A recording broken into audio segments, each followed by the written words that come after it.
What's up, everyone? Welcome back to another review, and this time we're taking a look at Rudolph the Red-Nosed Reindeer. Let's waste no time. Let's get right into it. Almost 60 years later, this is still one of the best animated Christmas specials ever. I remember watching this movie religiously when I was a child. I loved it back then, and looking back at it now, I still enjoy this movie. Mainly now I'm old enough, I can understand the message that this movie is overall trying to tell. But before I talk about that, let's just talk about this movie in general. Now, when you watch Rudolph the Red-Nosed Reindeer at face value, it's a very simple tale of this reindeer named Rudolph who was born with the deformity of a red nose. Because of this red nose, he's different from everybody else, and he views himself as a misfit. While all the while, there is an elf named Hermie who is not like all the other elves. This elf does not want to be a toy maker. He wants to be a dentist, and this is what makes him different from all the other elves. And this is also the catalyst that forms the friendship between Rudolph and Hermie, as they find themselves as being kindred spirits. Rudolph is different because of his nose, and Hermie is different because he doesn't want to be like all the other elves. And they both decide to leave Christmas Town together since they don't have no place in Christmas Town. And on their journeys, they meet this man called Yukon Cornelius, who was like this jolly guy.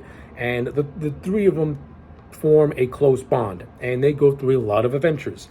They have to run and hide from the abominable snow monster, this ferocious beast that lurks within the North Pole. They venture to the island of misfit toys, where they meet others who are just like them, different just like them. Polka dotted elephant, a bird that can't swim, a Jack in the Box, a Raggedy Ann doll. These are all toys who have no place of their own, except on this little island where they're around others who are just like them. and everyone can relate to the story of Rudolph the Red-Nosed Reindeer. Everyone can relate to being born with a mental or physical deformity and being left out of the crowd and not being like everyone else. And when you watch this movie from a 2021 perspective as an adult, you can apply your life experiences to the Rudolph the Red-Nosed Reindeer. Everyone can relate to being different from the pack, from having something that's different about them and people not understanding it and not liking it. And the very few people who do understand it and are charmed by it, they're confined by the norms to stay away from it. Case in point, there's this girl reindeer doe named Clarice who takes a liking to Rudolph. But because of his red nose, her father pretty much forbids her from even being around Rudolph. And this is another thing. That causes Rudolph to want to leave, because he can't make friends. And when a girl starts to like him, calls him cute, and he gets excited about it, his red nose is what prevents him from being like everything else and being like everyone else. Until you get to the end of the movie, where Santa Claus, who was about to go on his sleigh to deliver presents, he's stopped by a big storm, and since the storm is really, really bad, there's no way he can see. And this is where Rudolph's nose comes into play, and this is where Rudolph finds his value and finds his worth, and he becomes one of Santa's, and he becomes pretty much the hero of Christmas in a way. Like, the story of Rudolph the Red-Nosed Reindeer is that of one of inspiration that everyone can relate to, and everyone can relate to the stress of growing up different, and also finding their worth once they get older, and learning from those experiences to make them better people. Rudolph, same thing can apply to Rudolph. So now that I got that message out of the way, let's just talk about this movie in general. As a whole, this movie is just really, really good. The stop motion from 1962 standards is really well done. The voice cast, I think, is top notch. I like the chemistry that between the characters. I thought they're well done. Rudolph and Hermie come across as fast friends, and Yukon Cornelius, who is this eccentric miner, he also has a very good side to him, and he's a good addition to the trio of friends who trek across the North Pole, just trying to find their place in a way, while all the while trying to hide from the abominable snow monster. And I like the overall look of the abominable snow monster. When you're watching it as a kid, the abominable snow monster, he is ferocious and scary looking.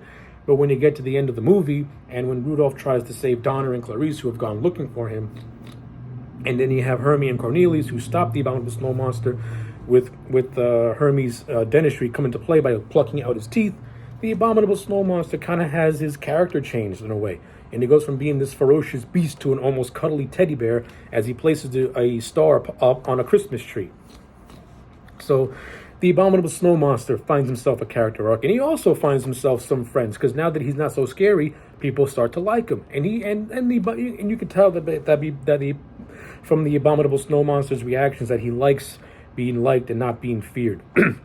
Maybe the abominable snow monster, when he as a ferocious beast, is just him trying to find friends, and because he's the way he is, everyone just assumes that he's just gonna attack them.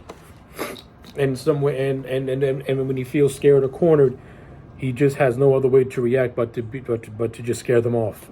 Maybe that's an allegory for something, or not. I'm just spewing out nonsense. Whatever. But yeah, like at the end of the day, Rudolph the Red-Nosed Reindeer is a very fun animated special. I like it a lot. I also like how this movie is told through the perspective of narration through Sam the Snowman, and we get some songs peppered all through in, some classics like Silver and Gold. Santa Claus has his own little song. If I were to have one gripe with this movie, I think in some scenes Santa Claus can come across as a little bit mean and a little bit too stern. But also, you do get the Santa Claus acting like Santa Claus in a lot of scenes as well. So it's kind of a mixed bag on how they portray Santa Claus. He doesn't come across as evil. He just comes across as very, very stern. But he still has his whole holly jolliness, especially at the end of the movie when he uses Rudolph to save Christmas in a way. And to also save the misfit toys at the end of the movie. So, like, yeah, Rudolph the Red-Nosed Reindeer. Still a great movie 60 years later with a very good and positive message. All that being said, this movie to me is a perfect 10. I enjoy Rudolph the Red-Nosed Reindeer. If you have not seen this movie in a very long time, watch it, because it's gonna bring back some good memories. So yeah, those are my thoughts. Let me know yours down below. Like the video and subscribe, and I'll check you back next time for more.